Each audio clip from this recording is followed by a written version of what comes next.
Picture Mercury in your mind, the closest planet to our Sun, orbiting just 36 million miles from a nuclear furnace that could power human civilization for 500,000 years with a single second of IT's output. The surface temperature at Mercury's equator reaches 800 degrees Fahrenheit, hot enough to melt lead into liquid pools, hot enough to turn zinc into molten metal. The daytime side becomes a blistering oven where the ground itself cracks and splits under relentless solar bombardment. This is the solar system's hottest planet, a world where NASA's Messenger spacecraft had to use specialized heat shields just to survive in orbit. A place where every physics textbook will tell you that water ice cannot possibly exist. The heat is too intense, the radiation too destructive. Any frozen water would vaporize instantly and escape into space. Scientists have known this for decades. The science was settled, except it was completely wrong. In 1991, astronomers at the Arecibo Observatory in Puerto Rico aimed their powerful radar systems at Mercury's North Pole. They were conducting routine mapping observations, studying the planet's surface features and topography. The radar signals bounced off Mercury and returned to Earth carrying information about surface composition and texture. When scientists analyzed the reflected signals, they saw something that made no sense whatsoever. Bright radar reflections clustered near both of Mercury's poles. The signature was unmistakable. These reflections matched only one known substance with that exact pattern of radar return: water ice, billions of tons of frozen water, sitting on the hottest planet in the solar system, just 36 million miles from the Sun. The scientific community was baffled. Some dismissed it as instrument error. Others proposed alternative explanations. Maybe it was sulfur deposits or unusual rock formations creating false readings. But the more they studied the data, the clearer it became. Mercury harbors massive ice deposits. The paradox becomes even more disturbing when you understand the numbers. Mercury receives 7 times more solar energy per square meter than Earth does. Stand on Mercury's equator at local noon, and you're experiencing radiation intensity that could literally vaporize tin, lead, and zinc. The surface doesn't just get hot, it transforms into an environment that destroys chemical bonds and breaks down complex molecules. This is a world of fire. And then night falls. The temperature doesn't drop gradually like it does on Earth, where our atmosphere redistributes heat and moderates temperature swings. Mercury has essentially no atmosphere, just trace amounts of atoms knocked off the surface by solar wind. Without air to hold heat, the nighttime side plunges to minus 290 degrees Fahrenheit. Yet somewhere on this world of impossible extremes, in craters near the poles that never see sunlight, water ice has survived for potentially billions of years. Dr. David Page from UCLA led thermal modeling studies after NASA's Messenger spacecraft began orbiting Mercury in 2011. What his team discovered challenged everything we thought we knew about planetary temperatures. These permanently shadowed craters aren't just cold, they're among the coldest places ever measured in the inner solar system. The temperatures inside these shadows drop below minus 370 degrees Fahrenheit. Let that sink in. That's colder than Pluto's surface. Colder than the nighttime side of the moon. Colder than most locations in the outer solar system where you'd expect ice to naturally exist. The hottest planet in the solar system contains some of the coldest spots in the inner solar system. Fire and ice, separated by mere meters of crater wall. This discovery isn't just a curious planetary quirk. It rewrites fundamental rules about where water can survive in the universe. For decades, astronomers drew neat diagrams showing an ice line in the solar system, a boundary beyond Mars, where temperatures are cold enough for water to freeze. Mercury sits firmly inside the hot zone, where conventional wisdom said no ice should survive. Textbooks taught this as settled science. Mission planners designed spacecraft based on these assumptions, and all of it was too simplified to capture reality. The same physics that preserves ice on Mercury also governs where water hides on the Moon, where organic molecules survive in asteroid craters, and potentially where life's building blocks accumulate throughout the cosmos. Every mission we plan to airless worlds, every model we build of planetary evolution, every assumption about habitable zones around distant stars, all must now account for the reality that extreme heat and ancient ice can coexist, hidden in shadows, preserved by geometry rather than distance. When Messenger's neutron spectrometer scanned Mercury's polar regions, it detected hydrogen signatures consistent with nearly pure water ice. In some locations, deposits covered by perhaps a few centimeters of darker material, possibly organic compounds delivered by the same cometary impacts that brought the water. These aren't thin frost layers. These are substantial ice reservoirs, potentially meters thick in places, containing hundreds of billions of tons of frozen water that has remained stable for eons while the surface just meters away experiences temperatures that melt metal. The question that launched a scientific revolution seems simple. If Mercury is so close to the Sun, why does it have ice? But the answer reveals something profound about how the universe actually works. Nature doesn't respect our neat categories of hot planets and cold planets. Temperature isn't determined solely by distance from a star. Geometry matters, shadow matters, and the most impossible seeming phenomena often teach us the deepest truths about physics, planetary science, and the hidden complexity of worlds we thought we understood. Tonight we're going to unravel this paradox layer by layer and discover why Mercury's ice deposits might actually be older than Earth's oceans, a frozen archive of the early solar system, preserved in eternal darkness while worlds are unevolved and changed. Subscribe and hit thumbs up, because this journey challenges everything. Now let's begin. Chapter 1. Solar Furnace. To understand why ice on Mercury seems impossible, we first need to grasp just how brutally close this planet orbits to our Sun. Mercury completes its elliptical journey around our star every 88 Earth days, swinging between 29 million miles at its farthest point and just 28.5 million miles at closest approach. For comparison, Earth maintains a comfortable 93 million mile distance. Mercury receives solar radiation with an intensity 7 times greater than what reaches our planet. This isn't abstract physics, this is bombardment by concentrated stellar fury. Stand on Mercury's equator at local noon, and the Sun appears 3 times larger than it does from Earth. The sky glows with ultraviolet and X-ray radiation that would sterilize any unprotected organic molecule in seconds. Scientists measured surface temperatures reaching 800 degrees Fahrenheit for 127 degrees Celsius in the brightest regions. This exceeds the melting point of lead, zinc, and tin. If you placed a block of these metals on Mercury's day side, they would liquefy into silvery puddles before your eyes. The regolith itself, the powdery surface material created by billions of years of meteorite impacts, radiates heat like the heating element in an industrial furnace. NASA's Messenger spacecraft, which orbited Mercury from 2011 to 2015, carried instruments to measure thermal emissions across multiple wavelengths. The data revealed temperature patterns that defied simple models. During Mercury's slow rotation, one full day-night cycle takes 176 Earth days. The daytime side bakes continuously for 88 Earth days before rotating into darkness. This prolonged exposure allows heat to penetrate deeper into the crust than on any other rocky planet. Thermal models by Dr. Jürgen Oberst's team at the German Aerospace Center showed that subsurface temperatures remain elevated to depths of several meters, creating a baked zone where no volatile substances could survive. But here's where the physics becomes more complex than a simple close equals hot equation. Mercury's lack of atmosphere plays a crucial role in creating temperature extremes. Earth's atmosphere acts as a thermal blanket, redistributing heat from day to night and from equator to poles through wind and ocean currents. Mercury has essentially no atmosphere. Its exosphere contains atoms knocked off the surface by solar wind, with a total mass less than 1 metric ton across the entire planet. Without atmospheric circulation, each region of Mercury's surface exists in thermal isolation. The energy it receives from the Sun determines its temperature entirely, with no buffering or redistribution.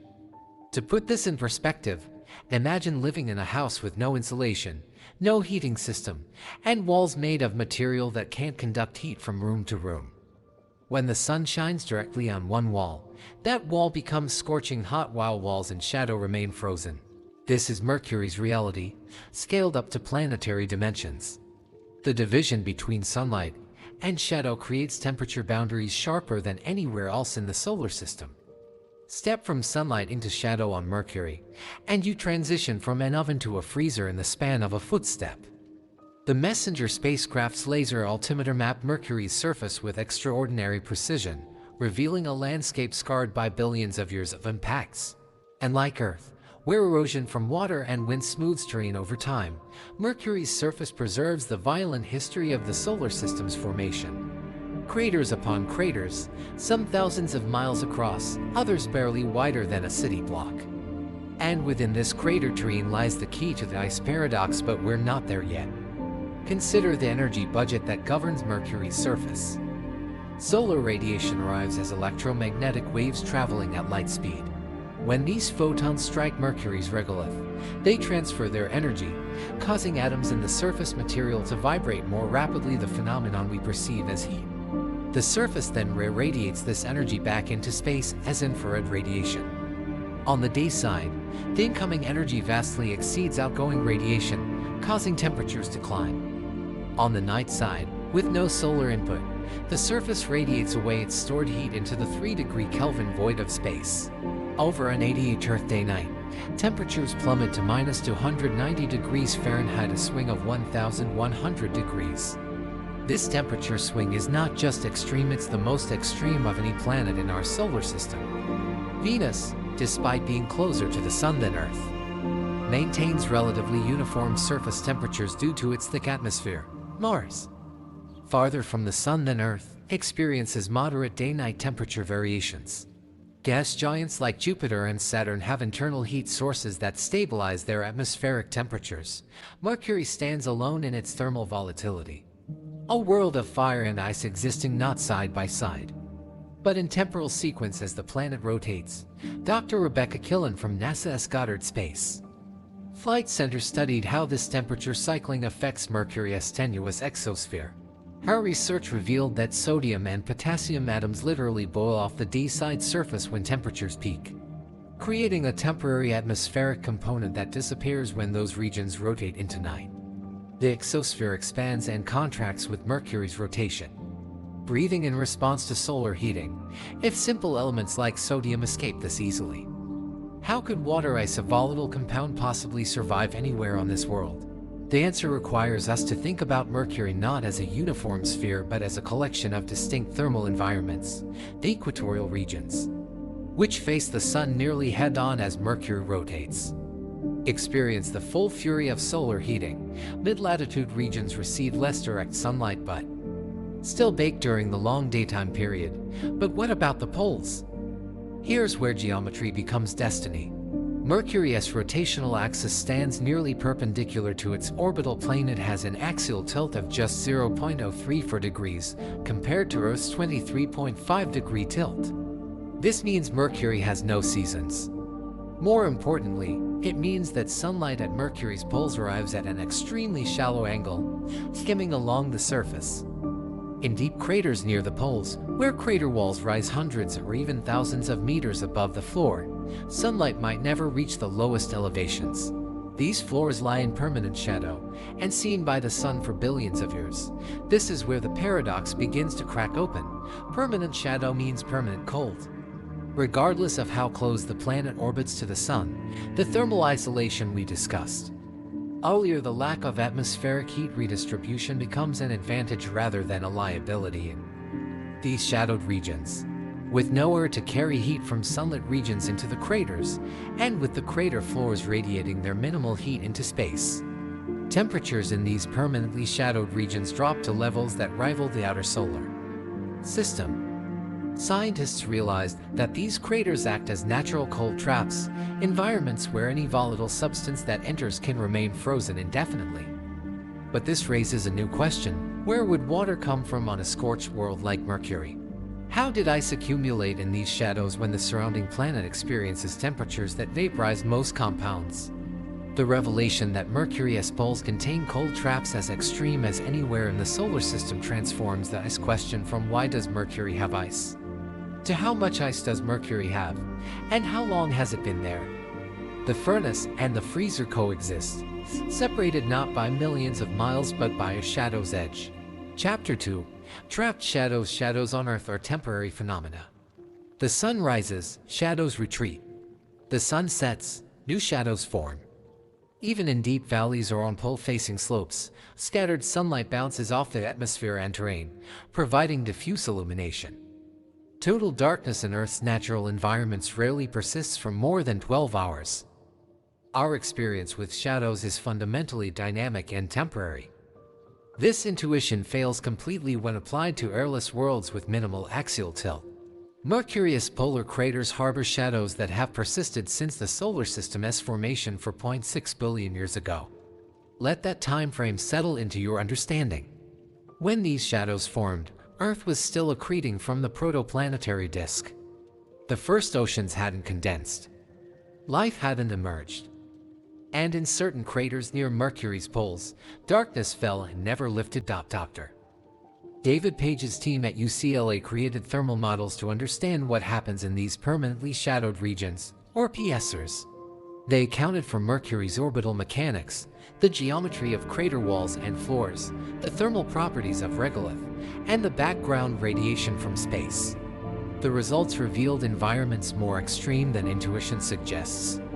Temperatures in the deepest PSRs drop below -370 degrees Fahrenheit, less than 50 degrees above absolute zero, the theoretical lowest temperature where atomic motion nearly ceases. Compare this to the sunlit surface just meters away, where temperatures exceed 700 degrees Fahrenheit. The temperature gradient between light and shadow on Mercury's polar regions represents one of the steepest thermal boundaries in the natural solar system. Cross from sunlight into the deepest shadow of a crater like Prokofiev or Kandinsky, and you transition across more than 1,000 degrees within a distance shorter than a football field. The universe contains few environments where such extreme conditions exist in such close proximity. The Messenger mission's Mercury laser altimeter mapped the topography of polar regions with vertical precision measured in meters. Scientists identified dozens of craters with geometries capable of sustaining permanent shadows. The largest, Prokofiev crater near the North Pole, spans 112 kilometers in diameter with walls rising several kilometers above the floor. The geometry is precise. If sunlight arrives at a maximum elevation angle of 0.034 degrees Mercury's axial tilt and crater walls rise at angles steeper than this, the floor remains in darkness regardless of Mercury's position in its orbit or rotation. Think about what this means for the physics of heat transfer.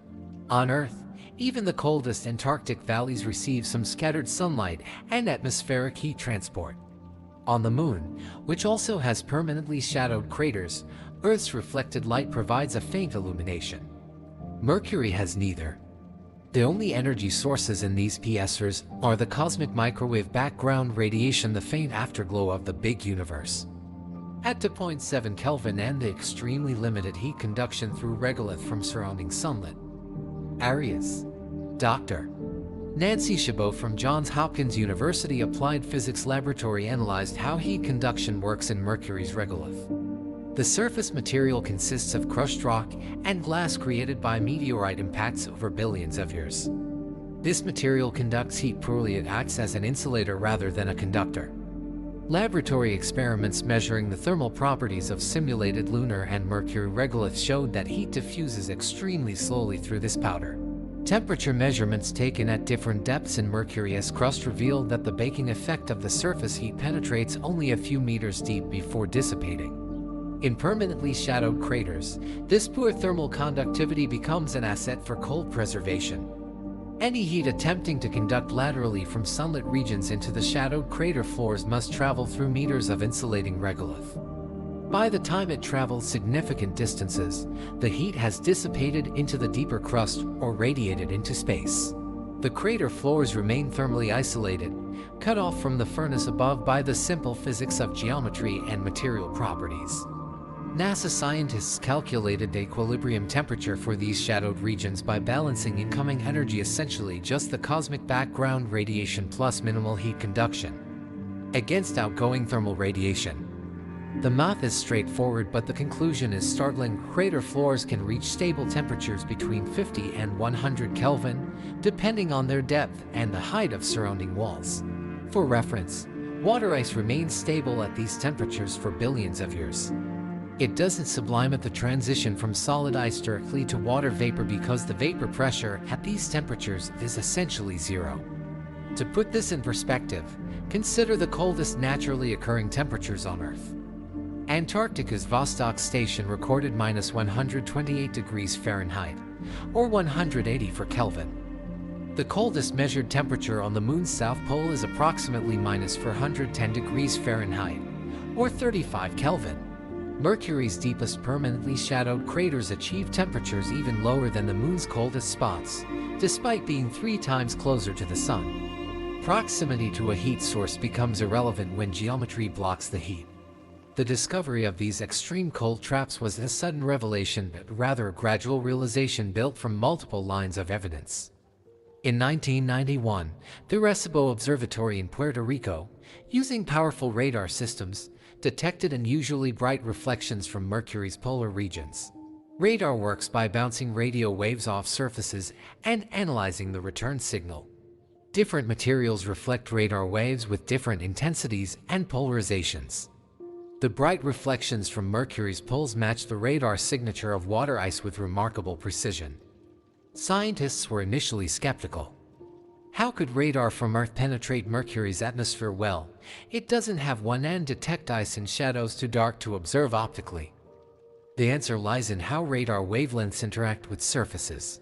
The Arecibo radar used 13-centimeter wavelengths, which penetrate dust and can detect subsurface materials. The extremely bright, highly polarized reflections from dozens of locations clustered near both poles suggested deposits of nearly pure water ice covered by perhaps 10 to 40 centimeters of regolith. Dr. John Harmon, who led the Arecibo radar studies, noted that the locations of bright reflections correlated precisely with permanently shadowed crater floors identified by topographic mapping. This wasn't coincidence, it was confirmation that where shadows persist, ice can survive. Later radar observations using upgraded systems at Arecibo and the Goldstone Deep Space Communications Complex in California refined these maps, revealing that the ice deposits aren't thin frost layers but substantial reservoirs, potentially meters thick in places. Imagine standing at the rim of one of these craters, looking down into absolute darkness while the sun blazes overhead. The crater wall beneath your feet radiates heat you can feel through your spacesuit. A few meters away, the wall transitions into shadow. Below, on the crater floor, temperatures have remained below -300 degrees Fahrenheit for eons. If you descend into that darkness carefully, because the temperature drop would be sudden and extreme, your instruments would detect water ice mixed with the regolith, preserved as pristinely as the day it arrived. But this raises the next crucial question: how did water arrive at Mercury in the first place? The planet formed in the hottest region of the solar nebula, where temperatures were too high for water ice to condense. Any water present during Mercury's formation should have evaporated or been blown away by intense solar radiation during the Sun's T-Tauri phase, a violent period in young stars, when they emit powerful stellar winds. The conventional model of planetary formation suggests Mercury should be bone-dry, devoid of volatiles entirely. The presence of water ice in Mercury's polar cold traps means something delivered water to this world after it formed and cooled. Something brought volatiles to the least likely place in the inner solar system. And somehow, despite Mercury's lack of atmosphere and its proximity to the sun's radiation, that water found its way into shadows and remained frozen for billions of years. The trapped shadows of Mercury aren't just cold spots, they're time capsules, preserving ancient water in conditions so stable that the ice may be older than Earth's oceans. The paradox deepens. Chapter 3: Bombardment History. The solar system's early history was violent beyond comprehension. For approximately the first 800 million years after the planets formed, leftover debris from the protoplanetary disk continued to slam into planetary surfaces at cosmic speeds. Asteroids, comets, and planetesimals careened through the inner solar system in chaotic orbits, their trajectories perturbed by the gravitational influence of the giant planets. Every solid surface that existed during this period, Mercury, Venus, Earth, the Moon, Mars, bears the scars of this bombardment era. Comets, in particular, played a crucial role in delivering volatile compounds to the inner solar system. These dirty snowballs, composed of water ice mixed with rock and organic molecules, formed in the cold outer regions of the solar nebula beyond the ice line. Gravitational interactions with Jupiter and Saturn occasionally flung comets into the inner solar system, where they could impact terrestrial planets. Each cometary impact delivered not just water but also organic compounds, carbon dioxide, and other volatile substances. Dr. William Botke from the Southwest Research Institute modeled the impact rates on terrestrial planets during the late heavy bombardment, a period approximately 4.1 to 3.8 billion years ago when impact rates spiked dramatically.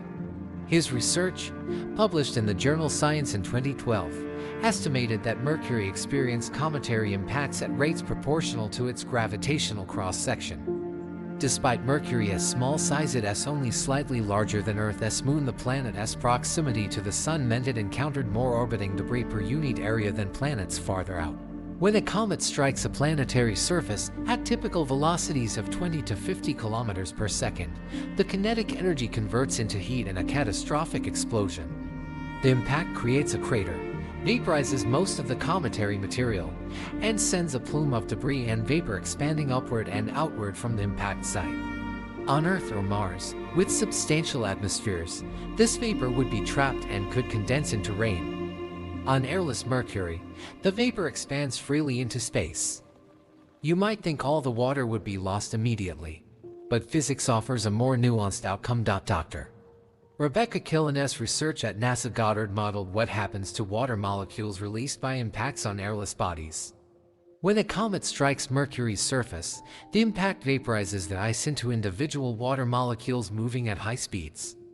These molecules travel on ballistic trajectories, following parabolic paths determined by their initial velocity and Mercury's gravity. Most molecules moving faster than Mercury's escape velocity 4.5 kilometers per second leave the planet entirely, lost to space forever. However, a fraction of the vaporized water molecules travel at speeds below escape velocity. These molecules enter ballistic trajectories that eventually intersect with the surface again, potentially thousands of kilometers from the impact site. Here is where the permanently shadowed craters become crucial.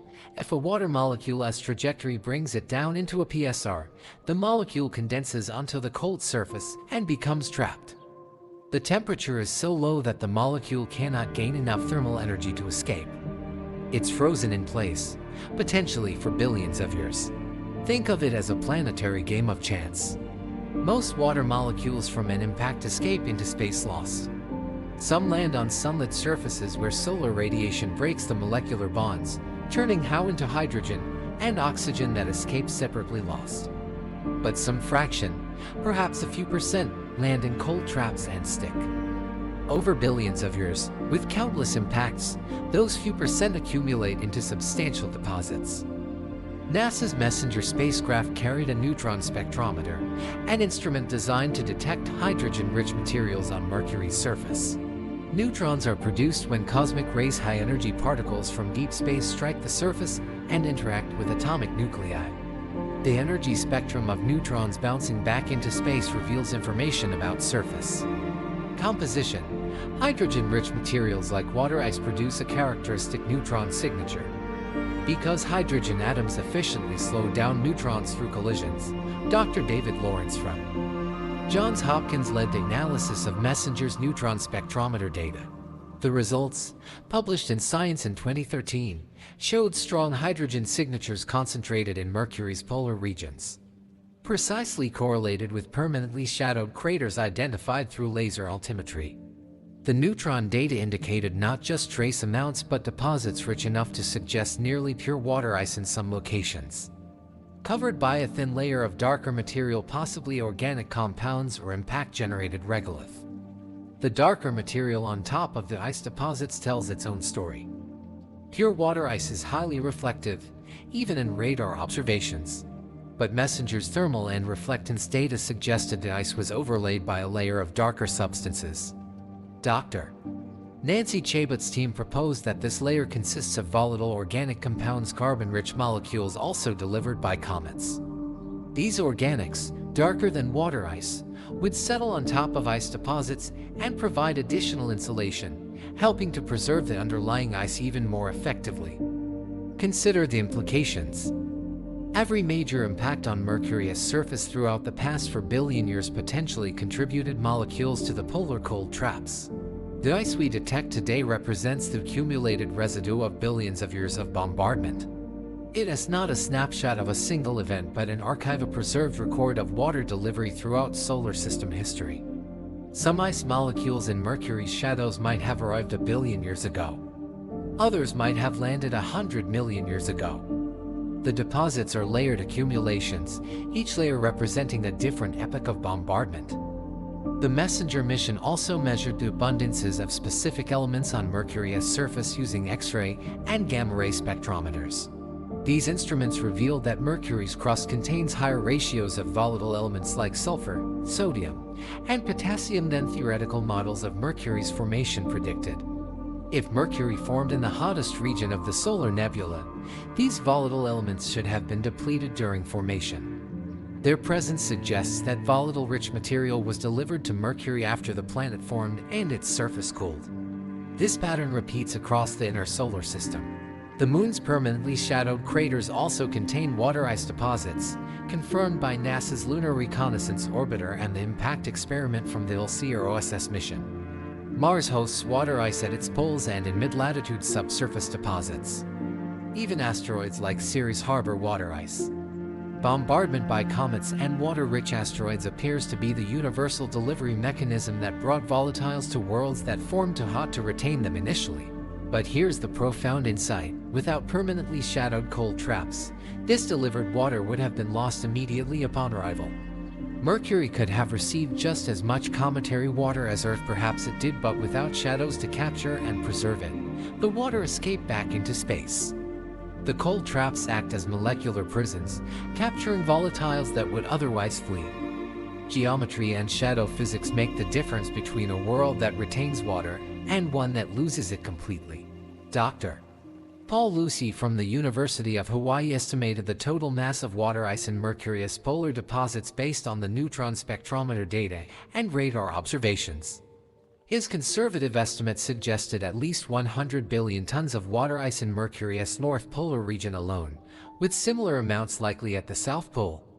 For perspective, that's enough water to fill a cube approximately 3.5 kilometers on each side, a substantial reservoir by any measure, existing on a planet where daytime equatorial regions could melt sink. The bombardment history explains not just how water arrived but why it's concentrated specifically at the poles. Impacts occurred randomly across Mercury's surface. But water molecules liberated from those impacts migrated to the only locations where they could remain stable: the permanently shadowed craters. Over geological time, cold traps accumulate volatiles while the rest of the planet sheds them. This process, impact delivery plus cold trap accumulation, operates on any airless body with suitable shadow geometry. Mercury, the Moon, and potentially asteroids all follow the same pattern. Imagine watching this process unfold in time-lapse over billions of years. Impacts flash across Mercury's surface like strobe lights, each one releasing a brief cloud of vapor. Most vapor escapes upward, lost to space. But from each impact, a small fraction of molecules rain down into polar shadows. The shadows gradually fill with ice, molecule by molecule, impact by impact, over eons. The furnace world develops frozen reservoirs, hidden in darkness, protected by geometry. The story of how water reached Mercury is also the story of how water reached Earth through cosmic delivery during the violent early solar system, but while Earth's water integrated into oceans, lakes, and atmospheric moisture, Mercury's water remains sequestered in darkness. A frozen archive of bombardment that Earth's dynamic geology has erased. The shadows are full, ancient, and waiting. Chapter 4: Thermal Mathematics. Understanding exactly how cold Mercury's polar craters become requires diving into the mathematics of thermal equilibrium. Every object in the universe continuously exchanges energy with its surroundings through radiation. A planet's surface temperature stabilizes when the energy it absorbs equals the energy it emits. On Mercury's sunlit equator, energy absorption from the sun vastly exceeds energy emission during the day, causing temperatures to soar. At night, with no solar input, emission exceeds absorption, causing temperatures to plummet. In permanently shadowed craters, this balance shifts dramatically. The Stefan Boltzmann law governs thermal radiation from surfaces. It states that the total energy radiated per unit area scales with the fourth power of absolute temperature. Mathematically, the energy flux is proportional to T, where T is temperature measured in Kelvin. This fourth power relationship creates a powerful cooling effect. Lower the temperature even modestly, and emitted energy drops dramatically. A surface at 300 Kelvin emits 16 times more energy than a surface at 150 Kelvin. In permanently shadowed craters on Mercury, the only significant energy input comes from the cosmic microwave background radiation, which bathes all of space at 2.7 Kelvin, and minimal heat conduction through regolith from distant sunlit areas. The cosmic background contributes approximately 3.14 times 10 watts per square meter, a negligible amount. Heat conduction through Mercury's regolith contributes perhaps a few thousandths of a watt per square meter, depending on the crater's geometry and the thickness of insulating regolith. Dr. David Page's thermal models calculated equilibrium temperatures by balancing these minimal energy inputs against thermal emission from the surface. The models divided Mercury's polar regions into computational cells representing different elevations and solar illumination angles. For cells in permanent shadow with deep geometry, crater floors surrounded by high walls, equilibrium temperatures drop to 50 to 60 Kelvin in the coldest locations. These are theoretical calculations, but Messenger's infrared instruments confirm temperatures below 100 Kelvin in several accessible PSers. To put 50 Kelvin in perspective, that's minus 370 degrees Fahrenheit. At this temperature, water ice has a vapor pressure of approximately 10 atmospheres, an incomprehensibly small number. For comparison, Earth's atmospheric pressure is 1 atmosphere. Vapor pressure determines how readily a substance transitions from solid to gas. At 50 Kelvin, a water ice molecule at the surface would require billions of years to acquire enough thermal energy to escape. For practical purposes, the ice is frozen permanently. Consider the temperature gradient across a crater's rim. Walk from a sunlit area where temperatures reach 400 Kelvin down into a permanently shadowed crater where temperatures drop to 60 Kelvin, and you traverse 340 Kelvin, a 612 degree Fahrenheit drop over a distance measured in meters to kilometers, depending on crater geometry. The temperature profile looks like a cliff edge on a graph. Relatively gradual changes in sunlit regions, then a sharp plunge into shadowed areas. The regolith's thermal properties determine how sharply this temperature boundary forms. Dr.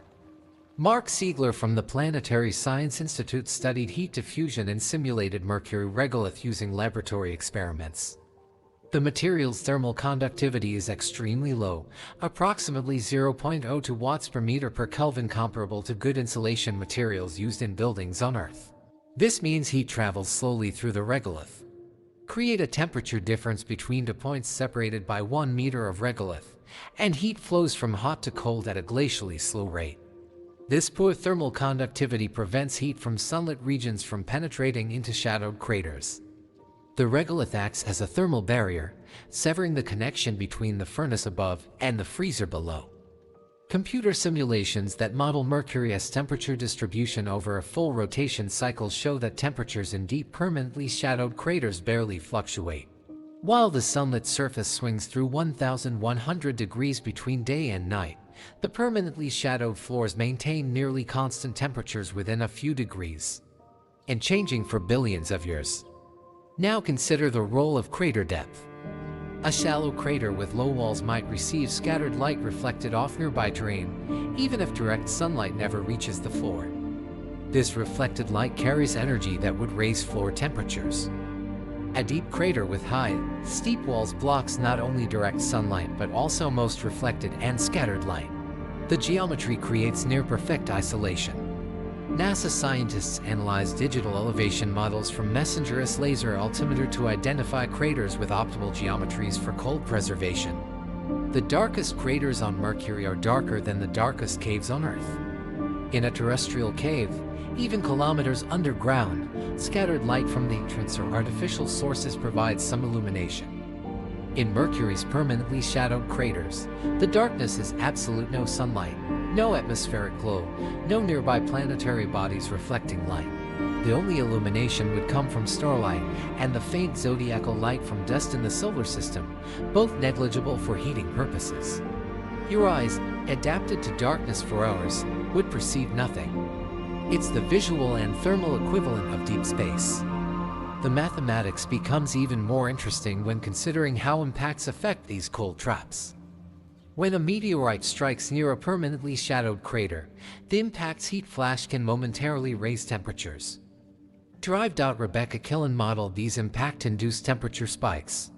A moderate-sized impact several kilometers away might raise temperatures in a nearby PSR by 10 to 20 degrees for a few hours before the surface re-equilibrates. During this brief warming, some ice molecules on the surface might gain enough energy to sublime it. But here is the elegant aspect of cold trap physics: molecules that sublime it don't escape to space. They enter ballistic trajectories, travel across the crater floor or up to the walls, and land elsewhere within the same cold trap. The PSO recaptures its own sublimated molecules. Over time, impacts might redistribute ice within a cold trap, but the total inventory remains stable. The temperature would need to rise above approximately 150 Kelvin for sustained periods to drive significant ice loss, an outcome that requires direct sunlight, which by definition doesn't occur in permanently shadowed regions. Scientists also calculated the stability of other volatile compounds in Mercury's cold traps. Water ice is stable at temperatures below 100 Kelvin, but other substances have different vapor pressures. Carbon dioxide ice sublimes more readily than water ice and would be stable only in the very coldest regions below about 50 Kelvin. Sulfur dioxide, another possible cometary volatile, has intermediate stability. The temperature gradients within PSRs might actually separate different volatile compounds by their sublimation temperatures, a natural distillation process driven by thermal physics. Paul Hayne from the University of Colorado modeled this thermal distillation effect. His simulations showed that in PSRs with temperature gradients warmer edges transitioning to colder centers, volatile compounds would migrate toward the coldest regions over time. Water ice, being more stable, could exist throughout a PSR. More volatile compounds like methane or carbon monoxide would concentrate in the very coldest spots. This creates layered deposits with compositional variations correlated to temperature. The thermal mathematics also explains why Mercury's cold traps are more extreme than the Moon's, despite the Moon being farther from the Sun and receiving less solar energy. Mercury's lack of axial tilt creates more perfectly shadowed geometries. Imagine being an engineer designing a refrigerator to preserve volatiles in the inner solar system. You would want a location with minimal solar radiation input, excellent thermal insulation from surrounding heat sources, and a geometry that prevents scattered light from entering Mercury's permanently shadowed craters. Meet all these criteria naturally. Nature built the perfect refrigerators through the physics of impacts, rotation, and orbital mechanics. These thermal calculations matter beyond Mercury. When NASA and other space agencies plan missions to extract resources from the Moon or asteroids, they target permanently shadowed craters specifically because the same thermal physics applies. Water ice stored in these locations can be mined for life support, rocket propellant, and radiation shielding. The mathematics governing Mercury's cold traps are universal principles that apply wherever airless bodies have suitable shadow geometries. The numbers are unforgiving but elegant. Energy in, energy out, fourth power relationships, thermal conductivity, vapor pressure curves, all conspiring to create environments where ice persists on the solar system's hottest planet. The paradox resolves into pure physics, governed by equations that would produce the same result anywhere in the universe under similar conditions. Mercury's shadows are quantified, measured, and understood. They're called because mathematics says they must be. Chapter 5, Ice Discovery. The journey from theoretical prediction to confirmed detection of Mercury's ice deposits spans decades of technological advancement and scientific ingenuity. In the 1960s and 1970s, when radar astronomy began probing planetary surfaces from Earth, scientists assumed Mercury was too hot to harbor any volatiles. The conventional wisdom held that water ice could survive anywhere in the inner solar system except in protected locations on Mars or deep in lunar shadows. Mercury wasn't even on the list of candidates for ice-bearing worlds. That assumption shattered on November 13, 1991, when astronomers using the Arecibo Observatory detected anomalous radar reflections from Mercury's polar regions. The observation wasn't planned as an ice-hunting mission. Scientists were conducting general planetary radar mapping to study Mercury's surface properties and improve understanding of its rotation. The team aimed radar pulses at Mercury when the planet's orbital position brought its polar regions into view from Earth. Radar astronomy works by transmitting powerful radio waves toward a target and analyzing the reflected signal. The intensity, polarization, and frequency shift of return waves reveal surface characteristics. Smooth, flat surfaces reflect differently than rough, cratered terrain. Ice, with its low dielectric loss and high reflectivity at radio wavelengths, produces a distinctive signature, strong reflections with a specific polarization pattern called circular polarization reversal. Dr. John Harmon, analyzing the Arecibo data, noticed that certain regions near both Mercury's north and south poles reflected radar waves with unusual intensity and with the polarization characteristics matching water ice. The reflection pattern was unmistakable, the same signature astronomers had detected in Martian polar ice caps and glaciers on Earth. The locations of bright reflections clustered in discrete patches, suggesting concentrated deposits rather than thin frosts. The scientific community reacted with skepticism. How could water ice exist on Mercury? Some researchers proposed alternative explanations. Perhaps the bright reflections came from rough surface textures creating multiple scattering effects, or deposits of sulfur compounds from volcanic outgassing, or even electronic artifacts in the radar processing. The debate intensified because accepting ice on Mercury challenged fundamental assumptions about where volatiles could survive in the solar system. Throughout the 1990s and early 2000s, additional radar observations from Arecibo and the Goldstone Deep Space Communications Complex refined the maps of bright reflections. Each observation confirmed the original detection. Bright patches existed at both poles. They had polarization signatures consistent with water ice, and their locations didn't change. These were permanent features, not transient phenomena. Dr. Martin Slade from JPL led Goldstone observations that improved spatial resolution, revealing that the brightest reflections correlated precisely with permanently shadowed crater floors. But radar observations from Earth had limitations.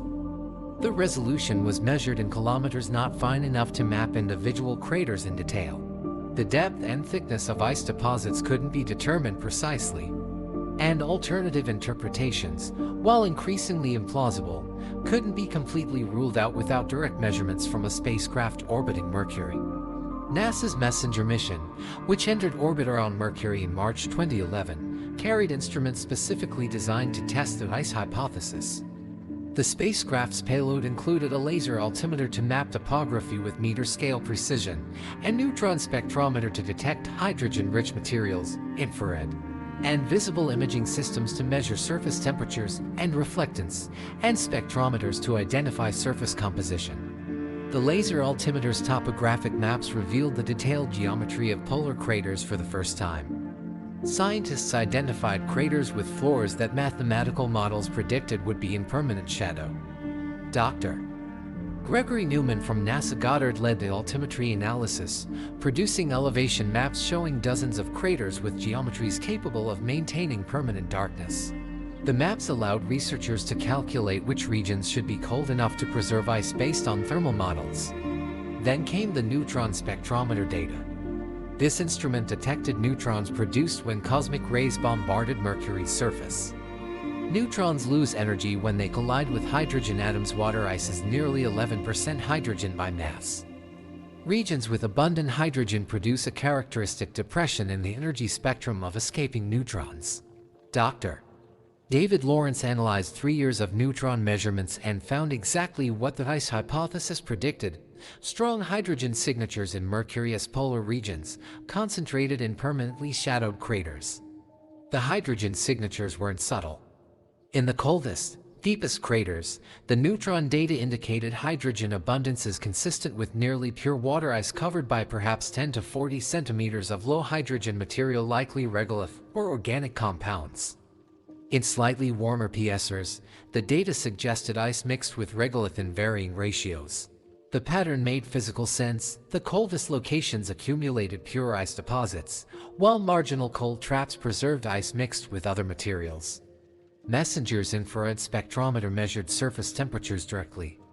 While the instrument couldn't observe inside the darkest permanently shadowed craters, you need reflected sunlight for visible wavelengths, and thermal infrared from 50 Kelvin surfaces is too faint. For detection from orbit, it measured temperatures in partially shadowed regions and confirmed that. Thermal models.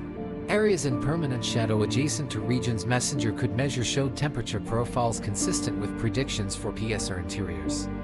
Perhaps the most compelling evidence came from combining multiple data sets.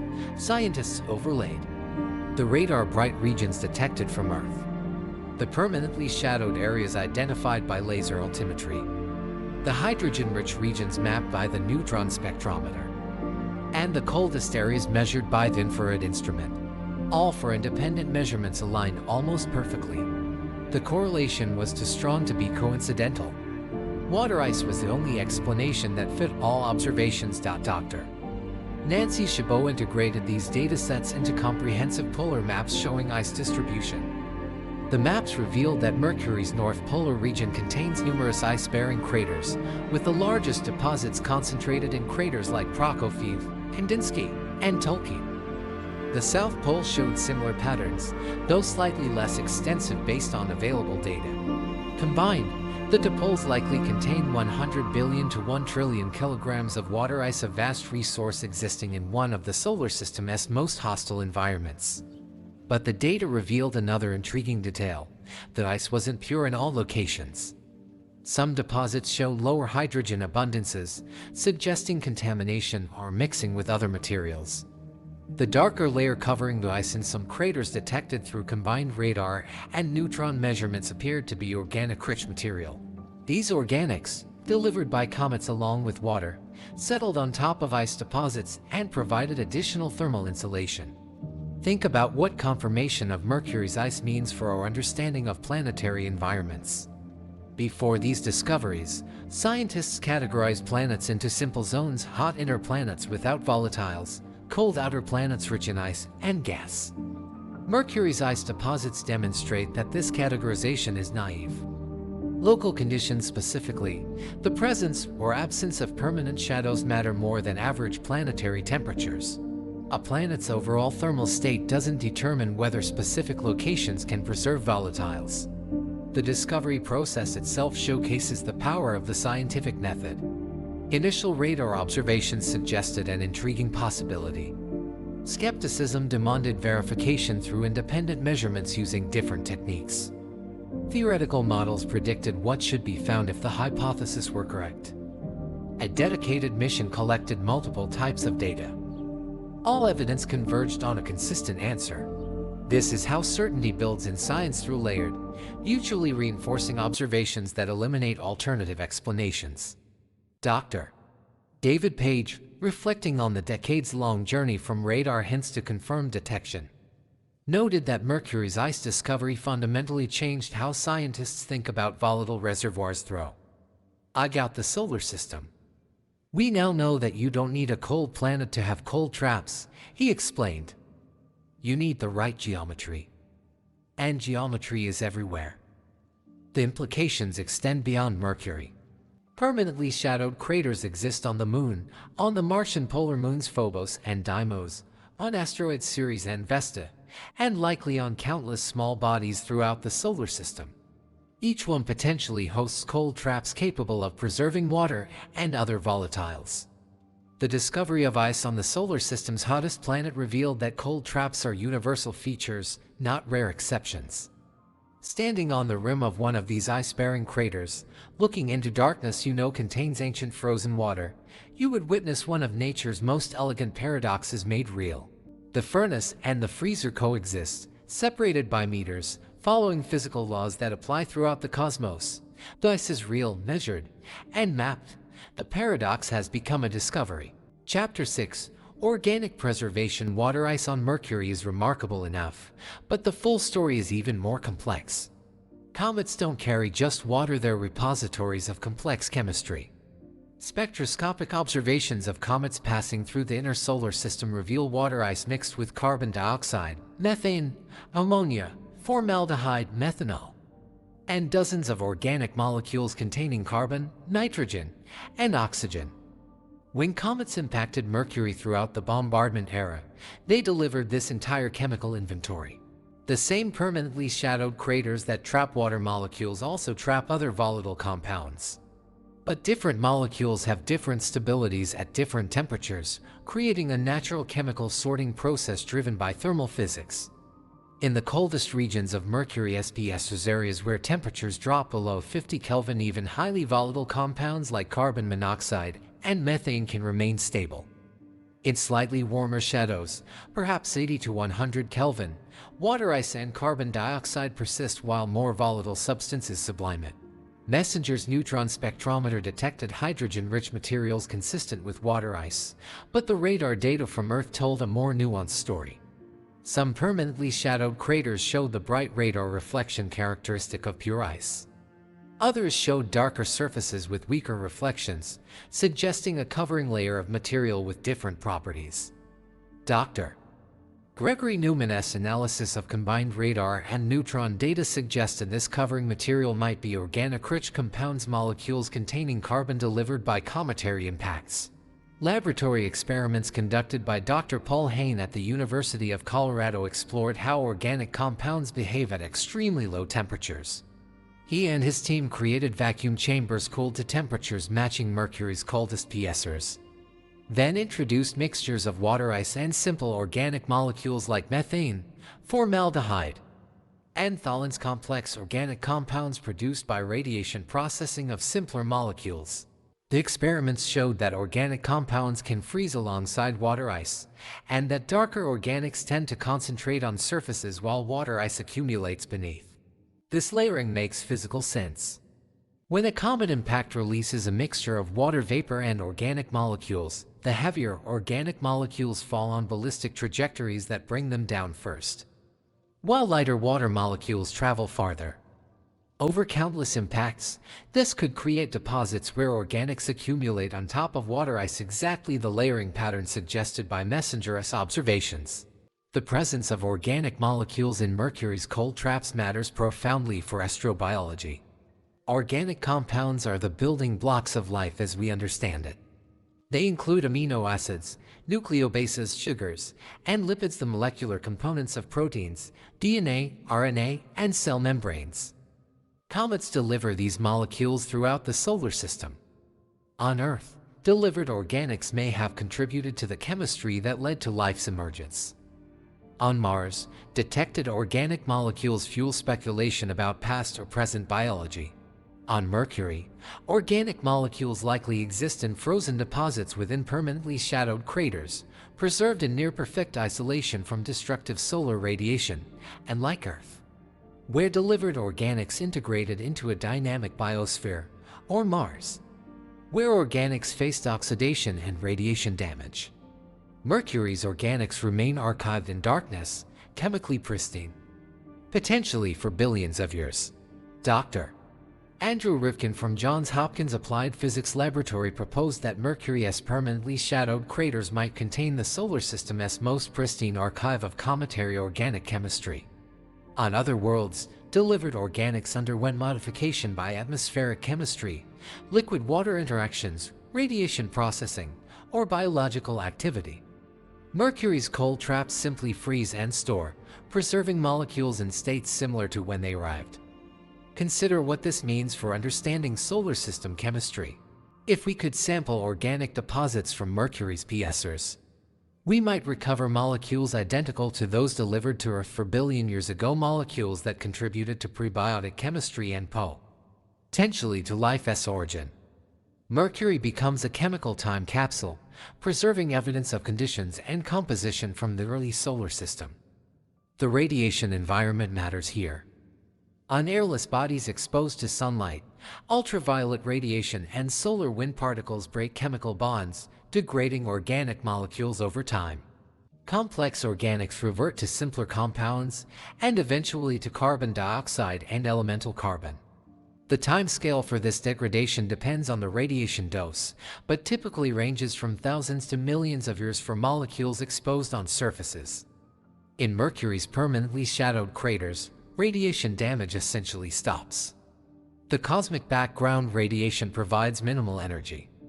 Galactic cosmic rays, high-energy particles from supernovae and other energetic events in distant space can penetrate and cause some damage. But the rate is orders of magnitude lower than solar radiation exposure. Dr. Timothy Livingood from the University of Maryland calculated that organic molecules in Mercury's steepest PSers could remain chemically stable for billions of years, limited only by the extremely slow effects of cosmic ray bombardment. This stability doesn't exist anywhere else in the inner solar system with the same degree of isolation.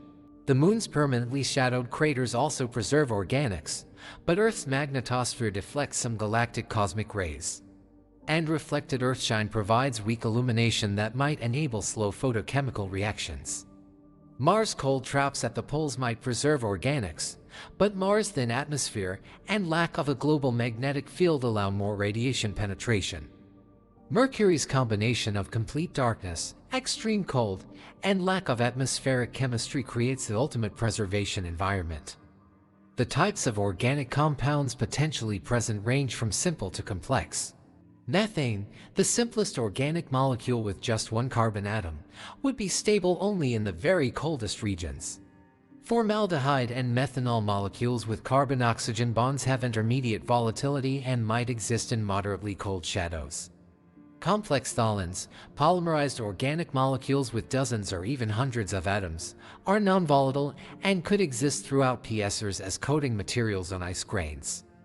NASA scientists proposed that future missions to Mercury could target these organic-rich deposits for sample collection.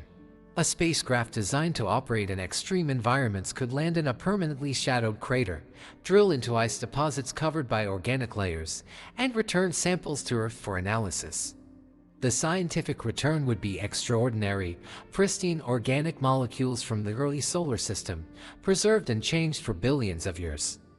Imagine analyzing those samples in laboratories on Earth. Techniques like mass spectrometry could identify specific molecules and their isotopic ratios. Nuclear magnetic resonance could determine molecular structures. Amino acid analyzers could detect any prebiotic compounds.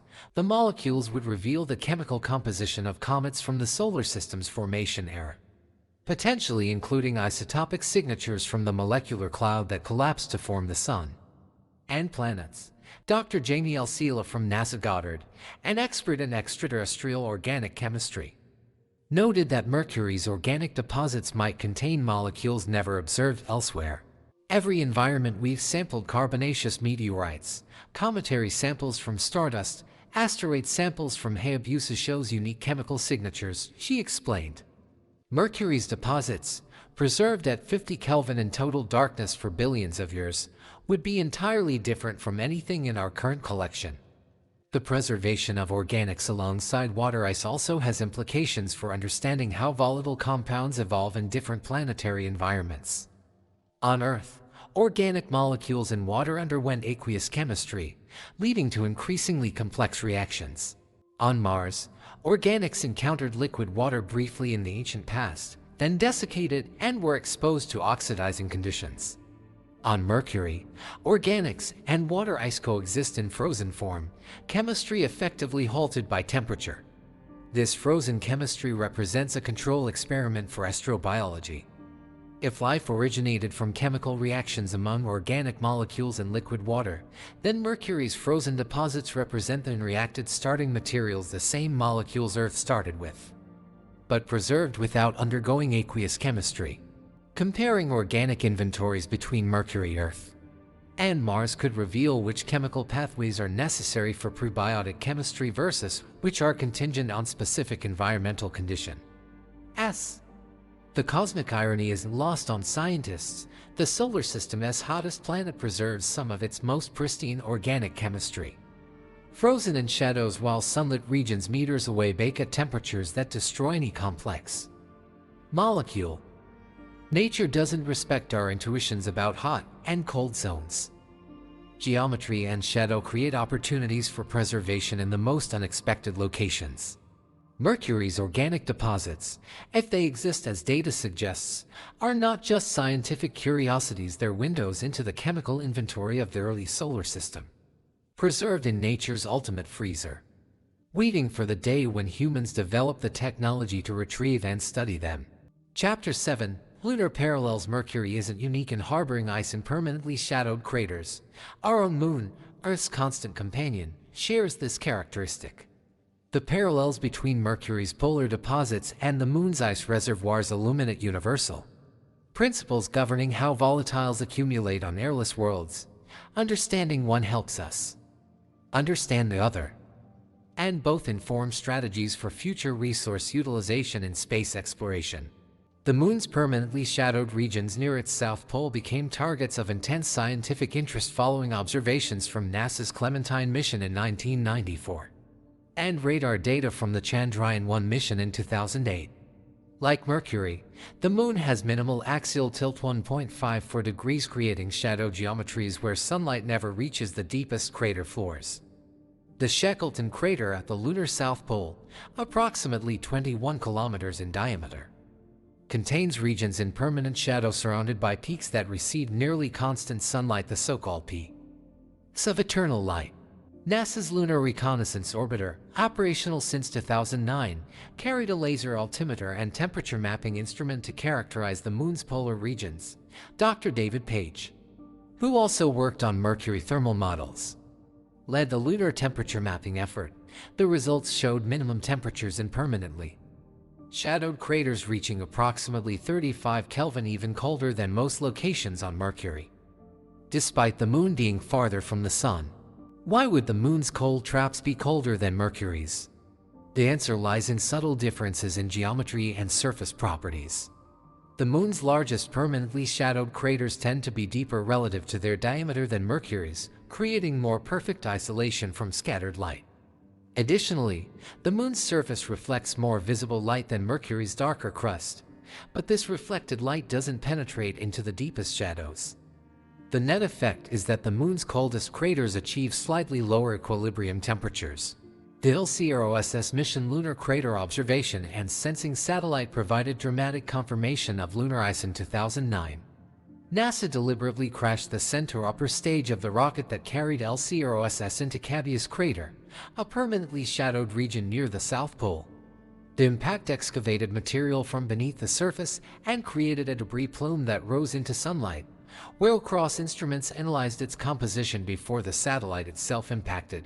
The spectroscopic analysis revealed water ice approximately 5.6% by mass in ejected material, along with other volatile compounds including carbon monoxide, carbon dioxide, ammonia, methane, and mercury. The element. Dr. Anthony Colapret from NASA Ames Research Center, the LCROSS principal investigator, described the impact plume as containing a treasure trove of volatile compounds preserved in the lunar regolith. The detection of mercury, the element, in lunar cold traps is particularly intriguing. Mercury, the element, has a freezing point of -38 degrees Fahrenheit, relatively warm compared to water ice. Yet in the Moon's coldest craters, mercury atoms delivered by meteorite impacts over billions of years accumulated and remain frozen. This demonstrates that cold traps preserve not just water but any volatile substance with vapor pressure low enough at cryogenic temperatures. Comparing Mercury's ice deposits to the Moon's reveals instructive differences. Mercury receives more cometary and asteroidal impacts per unit area due to its proximity to the Sun and lack of atmospheric protection.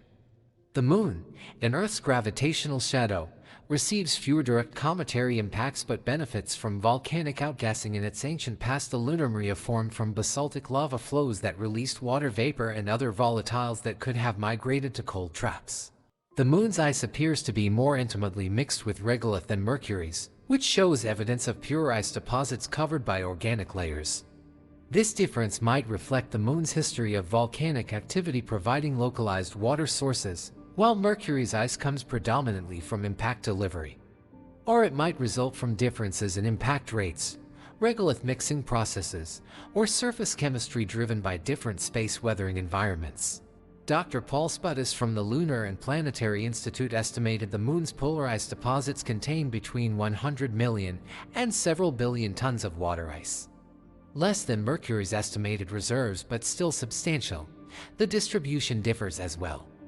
Mercury's ice concentrates in discrete craters clustered near both poles, while the Moon's ice appears more widely distributed in numerous smaller cold traps across polar regions. For future space exploration, these differences matter. The Moon's proximity to Earth, a 3-day journey compared to months-long missions to Mercury, makes lunar ice deposits attractive targets for resource utilization. Water ice can be split into hydrogen and oxygen for rocket propellant, supporting a transportation infrastructure between Earth orbit and the lunar surface.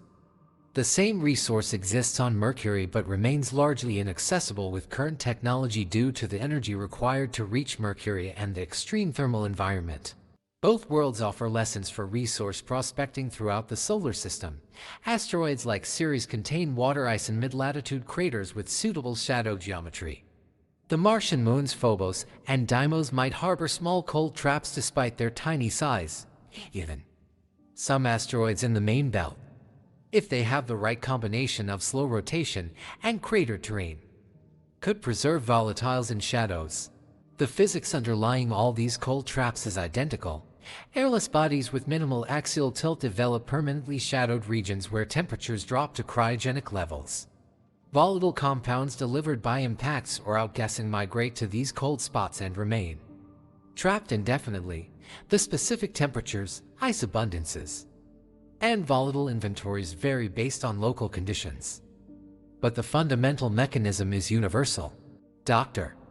Arlen Kratz from Columbia University proposed a classification system for cold traps throughout the solar system based on temperature, stability, duration, and accessibility.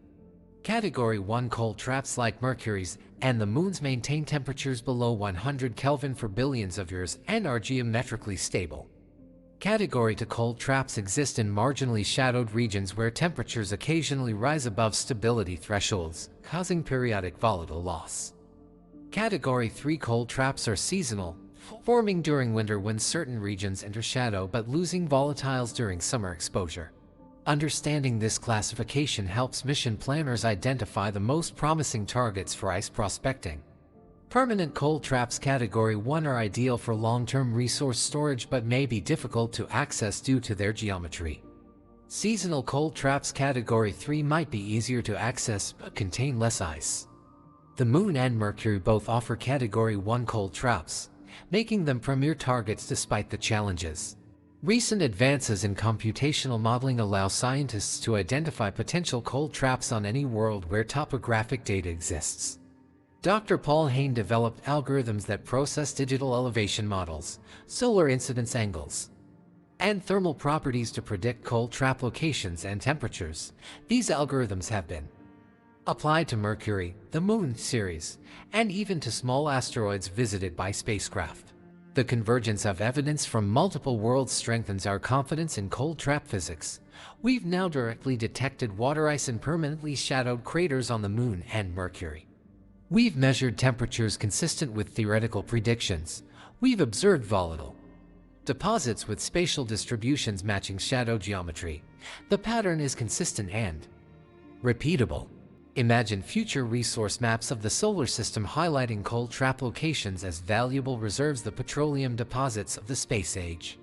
Just as geologists on Earth identify oil fields by understanding sedimentary geology and trap structures, space resource specialists will identify ice deposits by analyzing topography and solar illumination and patterns. The Moon's south pole already has such maps, showing regions where ice concentrations are highest. Mercury's poles could be mapped similarly with future missions. The Lunar-Mercury parallel extends beyond scientific interest to practical strategy before attempting the technically challenging task of prospecting Mercury's ice. We'll almost certainly validate technologies and operational approaches on the Moon: drilling equipment, sampling systems, volatile processing techniques, and strategies for operating in permanently shadowed Cryogenic environments can be tested in lunar cold traps. The lessons learned transfer directly to Mercury missions. Both worlds remind us that nature creates opportunities for volatile preservation in unexpected places. The solar system isn't divided into neat zones where all conditions are uniform. Local geometry matters as much as global averages. A permanently shadowed crater on a scorching planet can be colder than open terrain on a frozen moon. The universe is more interesting than our simplified mental models suggest. Mercury and the Moon, worlds at different distances from the Sun but sharing the physics of permanent shadow, demonstrate universal principles. Their ice deposits are not anomalies, but natural consequences of geometry, temperature, and time consequences that apply throughout the cosmos. Chapter 8. Future Exploration. The confirmation of water ice on Mercury raises tantalizing questions about future exploration. Could humans eventually establish a presence on this extreme world? What technologies would enable access to Mercury's ice reserves? And what scientific insights might await in the frozen chemistry preserved in permanent darkness? Current spacecraft technology faces significant challenges operating near Mercury. The intense solar radiation 7 times Earth's level requires sophisticated thermal management systems. Solar panels must be angled to avoid overheating while still generating power. Electronics must be shielded or actively cooled. Communication with Earth faces delays of up to 13 minutes each way, making real-time remote control impossible. These challenges aren't insurmountable, but they demand careful engineering. NASA's Messenger mission demonstrated that sustained Mercury operations are possible. The spacecraft completed 4 Earth years in Mercury orbit, far exceeding its original 1-year primary mission. Messenger used a combination of heat-reflective sunshades, careful orbital design to minimize solar exposure, and systems designed to operate at temperatures ranging from -200 to +300 degrees Fahrenheit. The mission collected over 270,000 images and extensive compositional data before deliberately crashing into Mercury's surface in April 2015. The European Space Agency and JXA Japan Aerospace Exploration Agency are developing BepiColombo, a mission that launched in 2018 and will arrive at Mercury in late 2025. BepiColombo consists of 2 orbiters, one focused on surface and composition studies, another on magnetosphere and exosphere research. Among its objectives is more detailed characterization of polar ice deposits using improved radar instruments and higher resolution neutron spectroscopy. But orbital missions only provide remote sensing.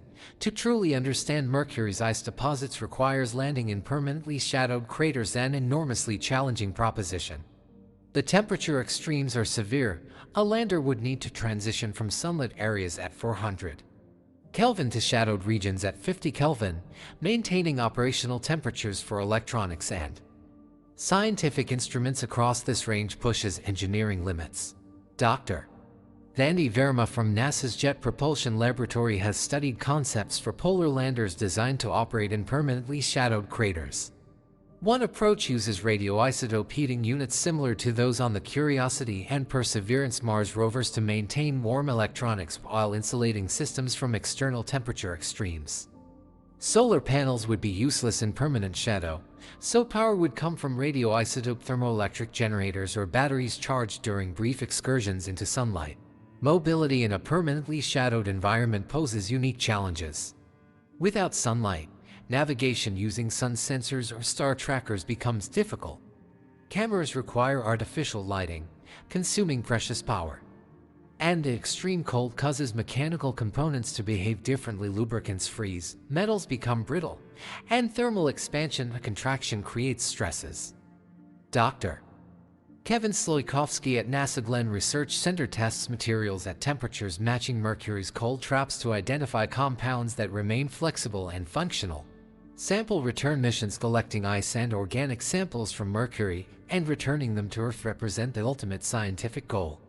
Such missions would require spacecraft capable of landing in shadows, drilling or excavating ice deposits, storing samples at cryogenic temperatures during the journey to Earth, and surviving the thermal environment throughout.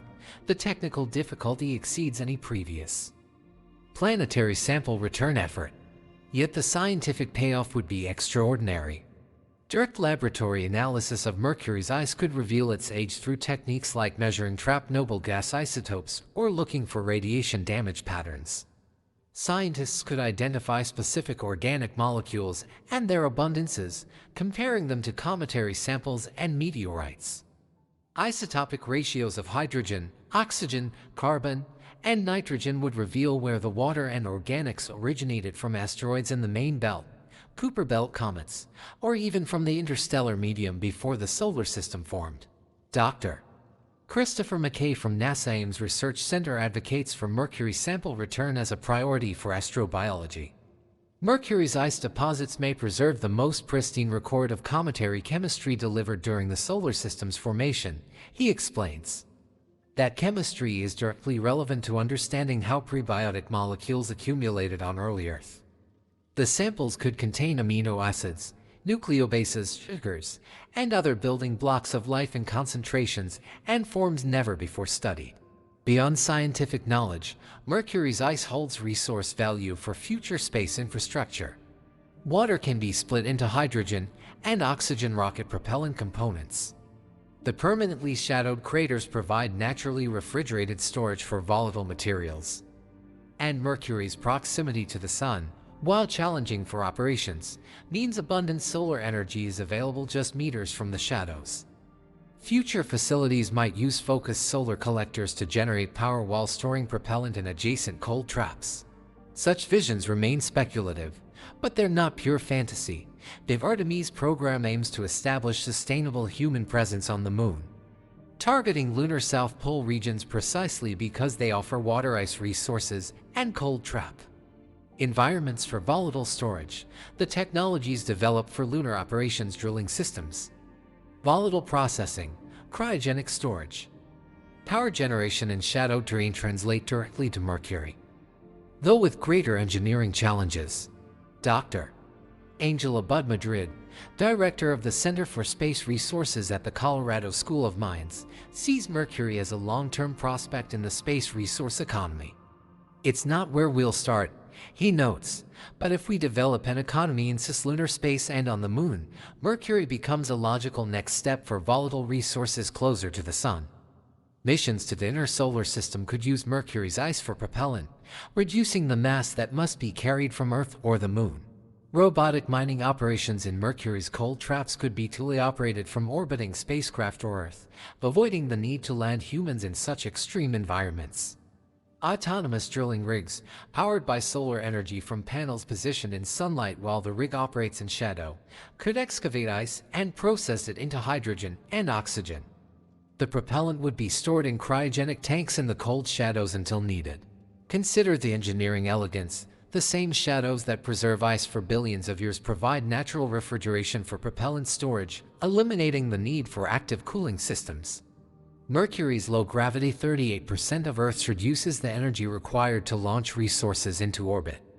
And the lack of atmosphere means no aerodynamic drag or corrosion from reactive gases. In some ways, despite the temperature extremes, Mercury might be easier to work with than Mars or Venus once you solve the thermal management challenge. NASA's Innovative Advanced Concepts program has funded early-phase studies of Mercury exploration technologies. One concept involves a hopping lander that uses small rocket thrusts to jump from place to place, spending minimal time in extreme temperature zones while conducting brief sampling operations. Another proposes a solar-powered rover that operates primarily in sunlight but extends sampling tools into adjacent shadows, retrieving ice without entering the coldest regions. These concepts are decades from implementation, but they illustrate that engineers are seriously considering how to access Mercury's ice. The motivations are both scientific understanding solar system chemistry and volatile delivery and practical establishing resource depots for deep space missions. Both motivations converge on the same technical challenges and opportunities. Dr. Lindy Elkins-Stanton, principal investigator for NASA's Psyche asteroid mission and a planetary scientist at Arizona State University, suggests that Mercury exploration might benefit from advances in autonomous systems. We're learning to operate rovers on Mars with significant time delays, she explains. Apply those lessons to Mercury, add better thermal management, and you have a pathway to polar exploration. The timeline for these missions depends on funding priorities, technology development, and strategic decisions about where to focus limited resources. Lunar exploration receives current emphasis due to the Moon's proximity and relevance to Mars. Preparation, but as cislunar infrastructure matures and missions to Venus, asteroids, and other destinations proliferate, Mercury will likely receive renewed attention. Future spacecraft might include specialized instruments designed to characterize cold trap environments, ground-penetrating radar to map ice thickness, mass spectrometers to identify volatiles in situ, and drilling systems to retrieve samples from depth. These instruments must operate at temperatures where most electronics fail, requiring innovation in materials science and thermal design. The human imagination, confronted with Mercury's ice, generates visions of the impossible becoming routine. What seems like science fiction: mining ice on the solar system's hottest planet, establishing depots in permanent shadows, returning samples that reveal the chemistry of Earth's origins, becomes engineering challenges to solve rather than fantasies to dismiss. Mercury's ice awaits, frozen in darkness, preserved through geological eons.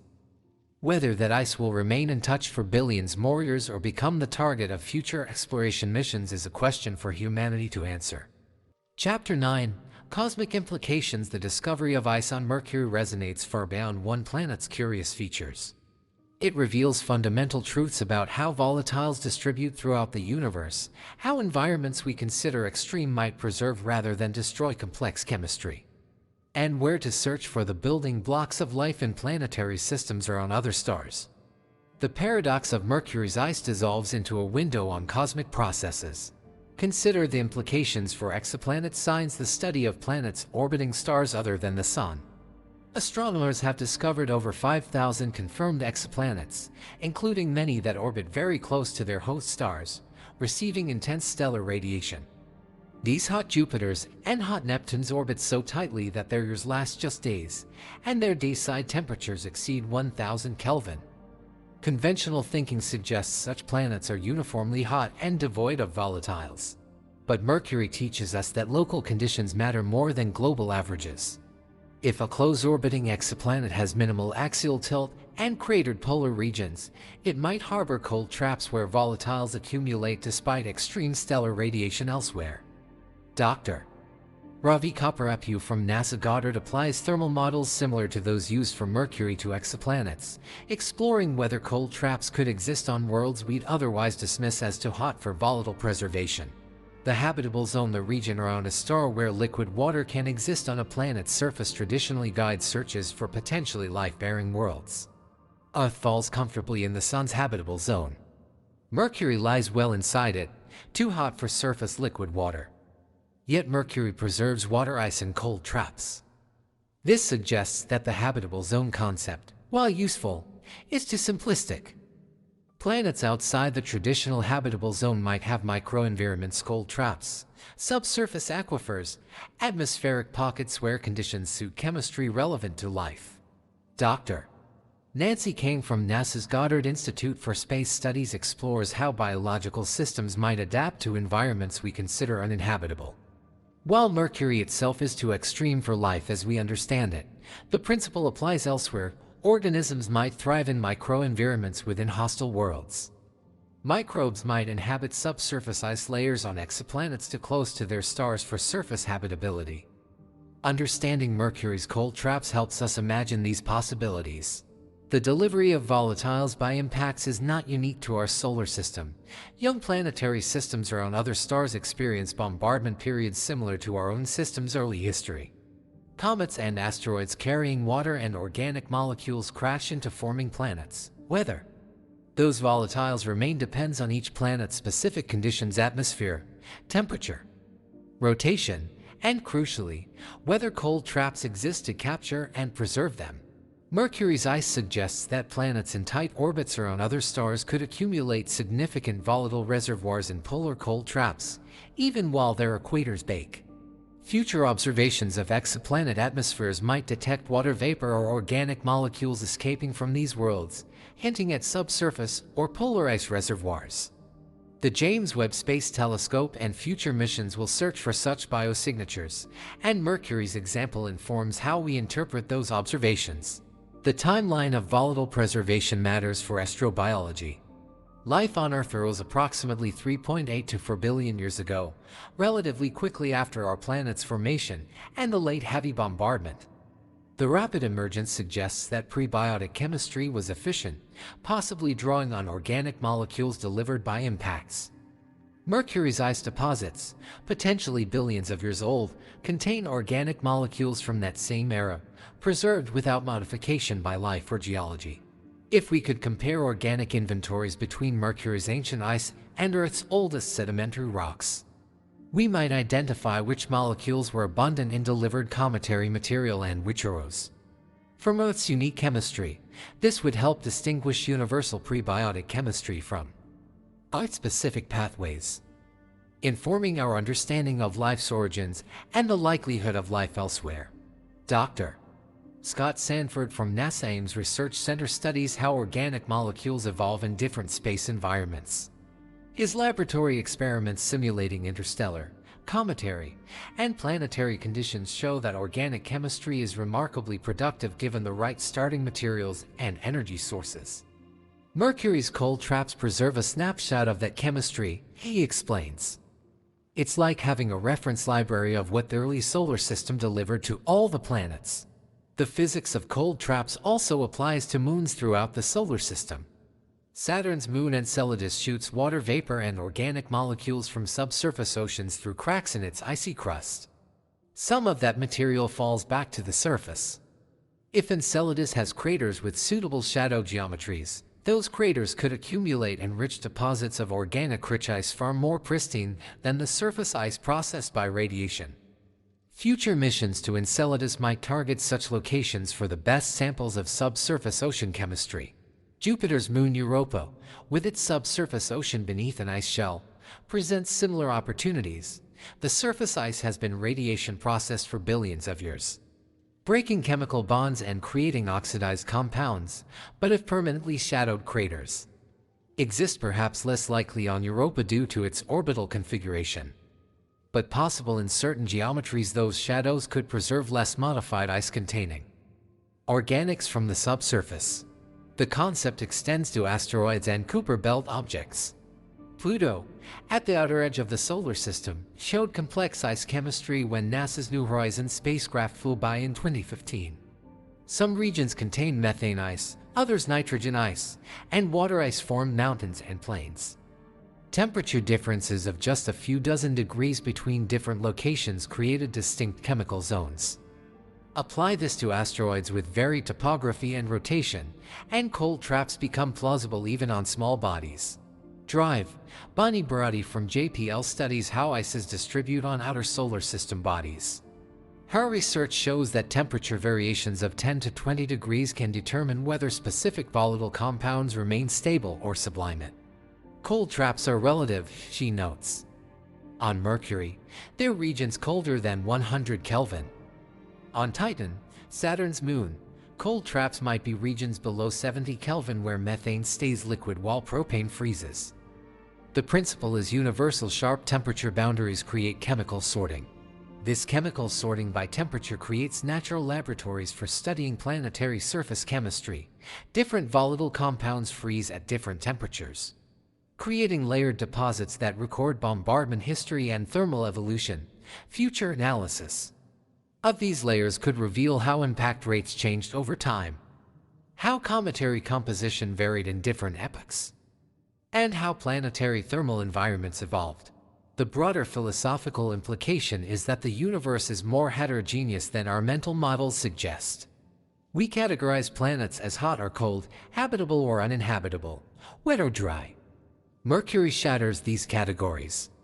It's simultaneously the hottest and one of the coldest environments in the inner solar system. It's bone dry over 99.9% of its surface yet harbors billions of tons of water ice. It receives intense radiation yet preserves organic molecules sensitive to light. This heterogeneity applies everywhere. Mars has warm equatorial days and frozen polar nights. Venus' upper atmosphere is cool while the surface melts lead. Earth's deep oceans near hydrothermal vents reach hundreds of degrees while Antarctic ice shelves are permanently frozen.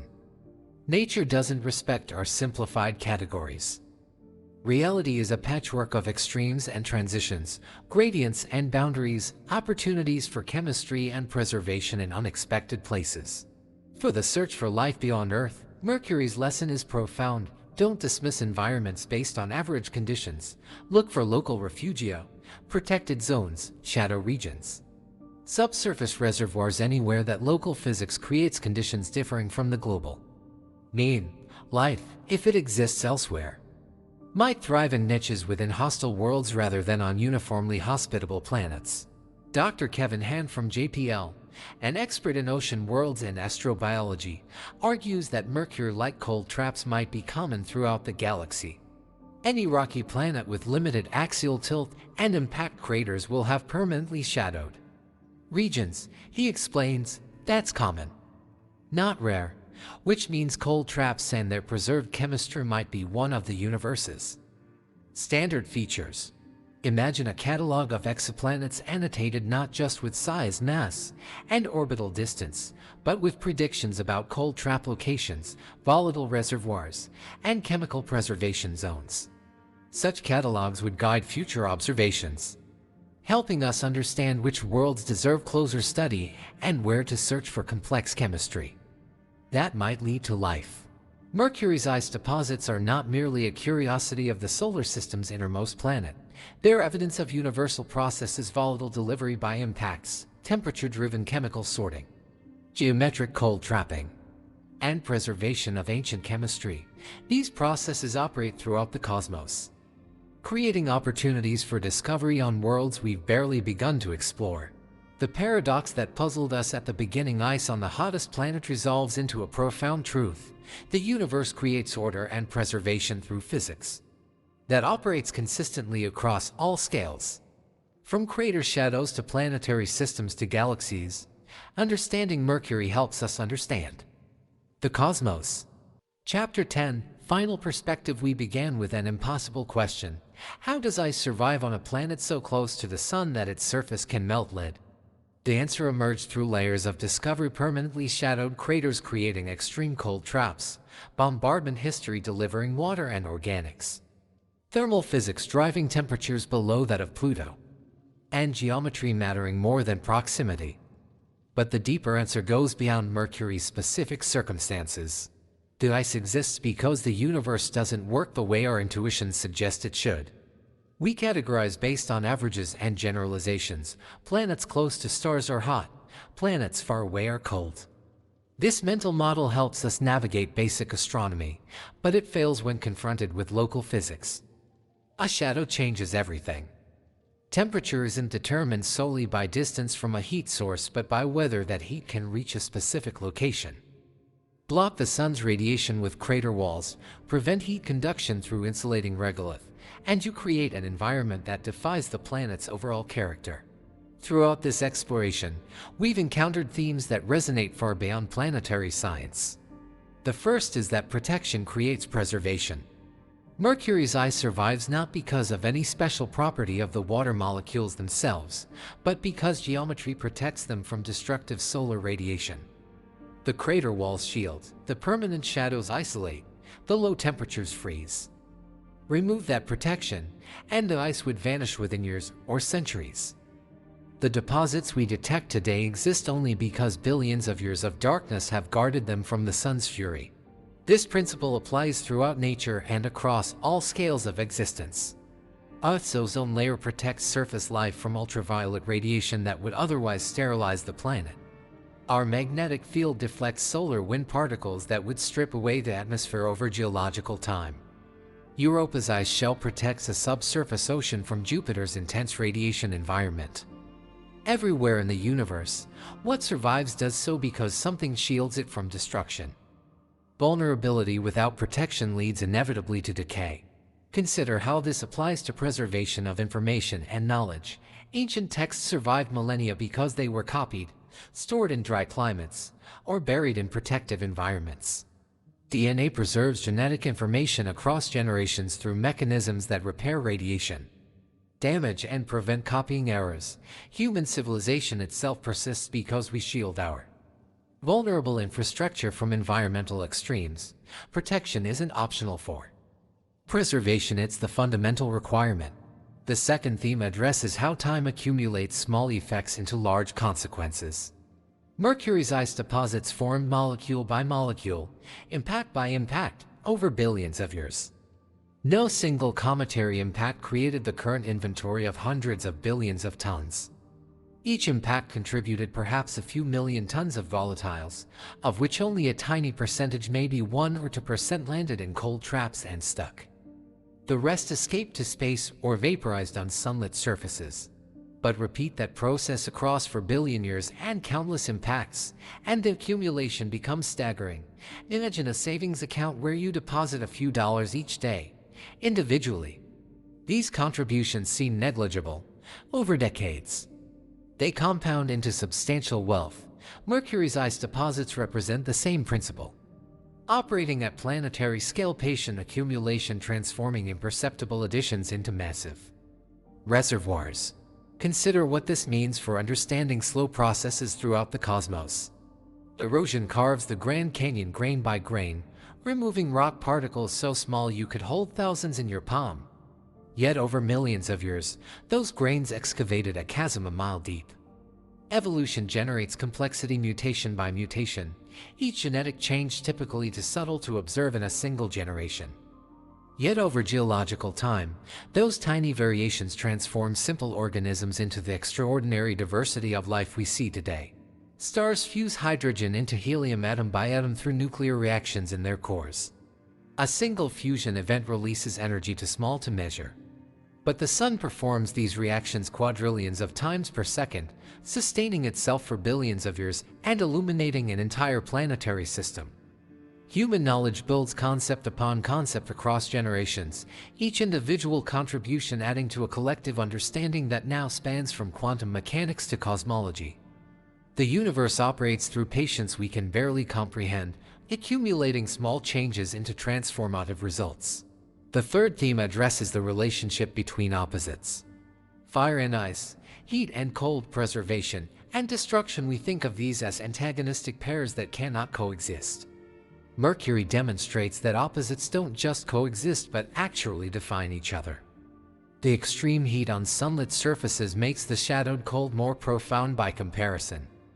The proximity to the Sun creates the very conditions: lack of atmosphere, minimal axial tilt, intense bombardment that enable cold preservation. You cannot separate the furnace from the freezer, they rise from the same planetary characteristics. This interconnection challenges binary thinking that pervades human reasoning. Reality rarely divides cleanly into opposing categories with sharp boundaries. Instead, phenomena exist on spectrums and gradients, with extremes often rising from the same root causes. Understanding Mercury's paradox requires accepting this complexity rather than forcing nature into simplistic boxes that satisfy our preference for clear distinctions. The same solar proximity that creates 800-degree daytime temperatures also concentrates cometary impacts, delivering more volatiles per unit area than planets farther out. The lack of atmosphere that allows extreme temperature swings also prevents heat redistribution, enabling permanent cold traps to persist. The minimal axial tilt that creates perfect shadow geometries results from Mercury's orbital resonance with the Sun, a consequence of tidal forces that themselves arise from proximity. Every element connects to every other element in a web of causation where opposites emerge together. As you go about your life after watching this, perhaps you'll notice how this pattern appears everywhere around you. Extreme heat and extreme cold coexist in your refrigerator and freezer, separated by mere centimeters of insulation and the geometry of compartmentalization. Cities create both intense noise pollution and pockets of profound silence in parks, libraries, and residential neighborhoods. Modern life generates both unprecedented connectivity through digital technology and profound isolation in crowded spaces where people interact with screens rather than each other. Opposites emerge from similar conditions, separated by barriers physical or conceptual. When you look at the moon tonight, visible from Earth as a bright disk against the night sky, remember that its south pole contains craters and permanent shadow. with temperatures near absolute zero and ice deposited over billions of years. The familiar moon that humans have gazed upon throughout history harbors extremes you cannot see from Earth's surface. Just as Mercury's visible hemisphere blazes under solar radiation while invisible craters freeze in eternal darkness, what we observe represents only part of the truth. The complete picture requires looking into shadows, considering what lies beyond direct observation, and accepting that reality contains hidden dimensions our senses cannot access. Mercury's ice teaches humility about our assumptions and the limitations of intuition.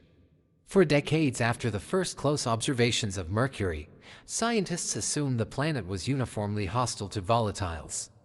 The conventional wisdom seemed unassailable: too hot, too close to the sun, no atmospheric protection.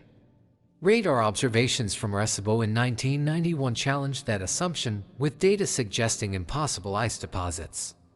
Skepticism demanded verification through independent measurements using different techniques.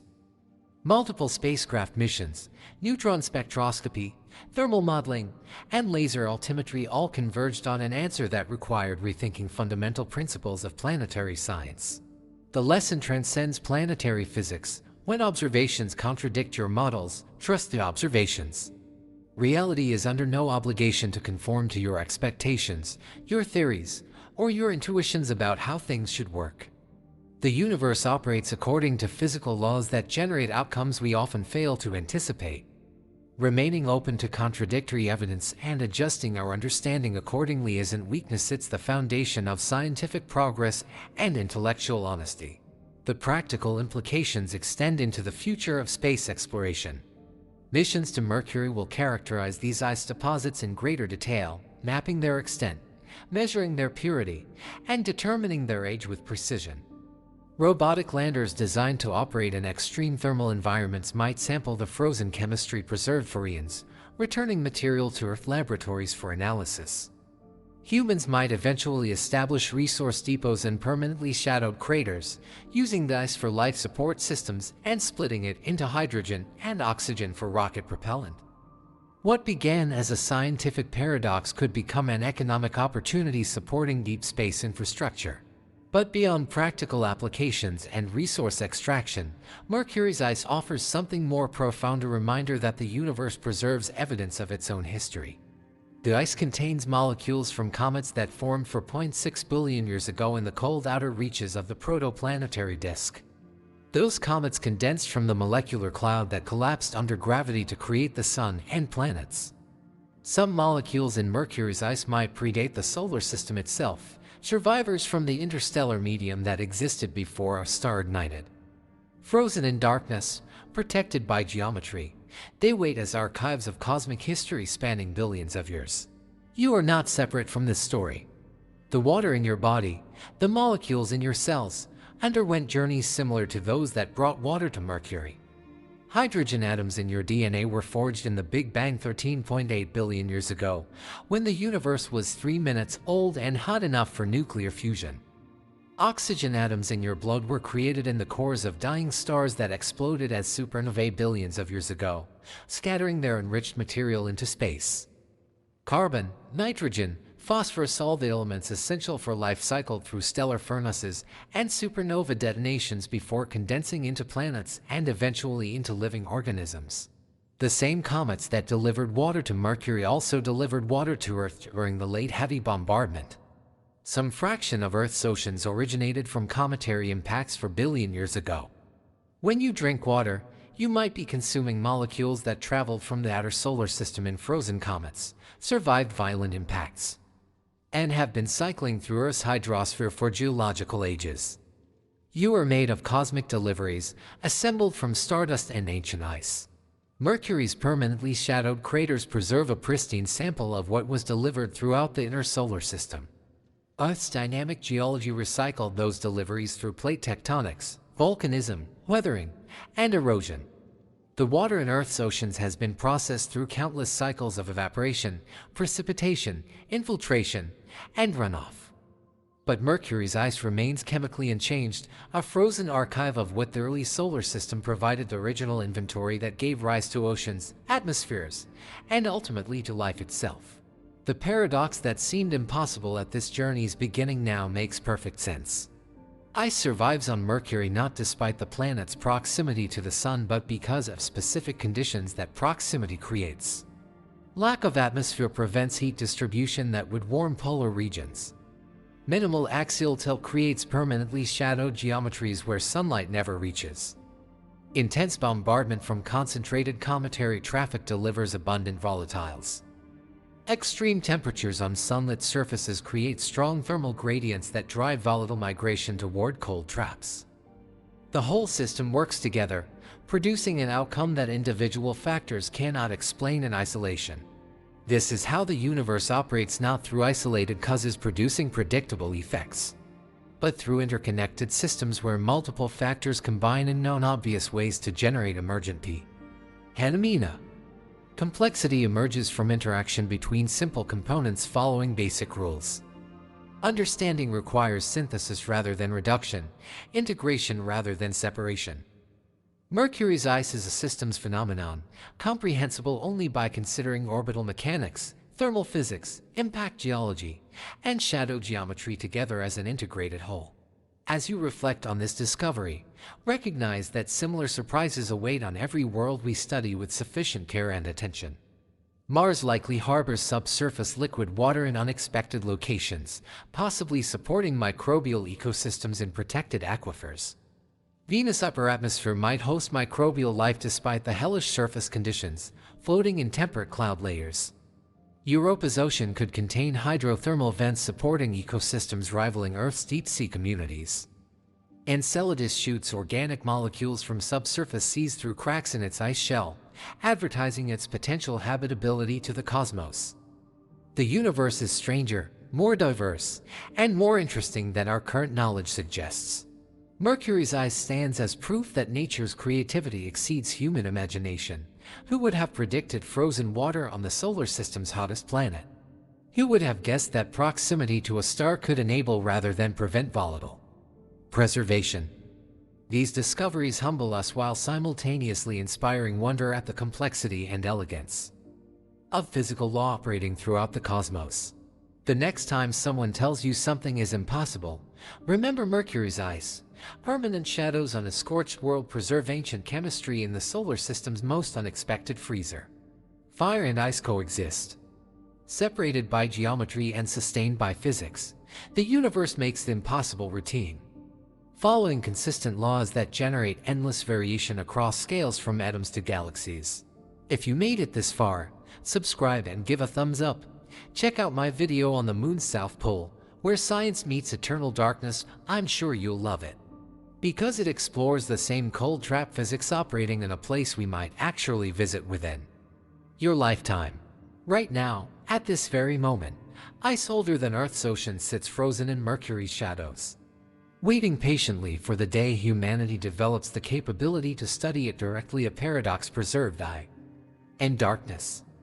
Proof that the universe delights in defying our expectations and rewarding our curiosity with discoveries that expand our understanding of what's possible.